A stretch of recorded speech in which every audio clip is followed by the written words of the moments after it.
Ranking PC components from the most to the least important. Now let's start off with the most important. It's got to be this, the GPU. If you don't get the GPU choice in your gaming PC, you're just not going to get great performance. Picking the right GPU is the most important part in any build process, and it sets really the precedent for how your build is going to perform. Now, in my opinion, the second most important component is going to be the CPU. Choose a CPU that's wildly overkill and you're wasting money that you could have spent on the graphics card, and choose a CPU that's not powerful enough and you're going to bottleneck the GPU you've just spent good money on. The next most important component for me has to be the memory. RAM is really critical, and it's very easy to get right. 32 gigs of DDR5 with as fast a speed and lower latency as possible. I tend to recommend 6000 megahertz with a CL of 30. The next part I'm going to go for is the cooler. Now, I see a lot of people get their CPU cooler choice wrong, and it's either because they don't spend enough money or stick with the stock cooler, which is just not very good, or they go massively overkill and waste money on a huge liquid cooler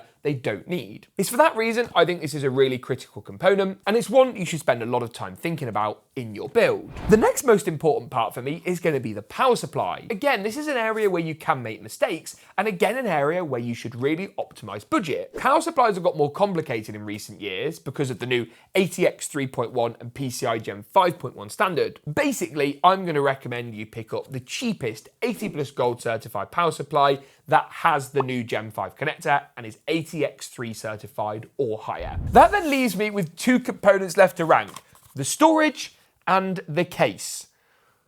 And I'm going to go storage as the next most important part. Why? Storage is not often a bottleneck, but if you go for really slow storage, it can increasingly become so with the larger file sizes we're seeing from games. For most people, a Gen 4 drive is going to be totally fine, and you want at least 1 terabyte. Finally, the least important part in this tier list is going to be the case. Now, this actually kind of makes me upset to say that it's the least important because it's my favorite component. And if you get the case wrong, you go for something with insufficient airflow, insufficient cooling, a case that doesn't fit the GPU or CPU cooler you've bought, that can cause you more problems than any other part. The reason I picked the case is because it has the least tie to the physical performance of the build, even though it's still a really important part to think about and spend time selecting.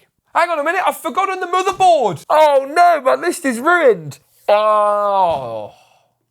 I'm going to put motherboard ahead of SSD. Let's edit that. Let's go back. Motherboard ahead of SSD. You need the features, you need the right connectivity standards, and crucially, you need a board with the right socket. How did I forget motherboards? God, I'm going to be cancelled soon.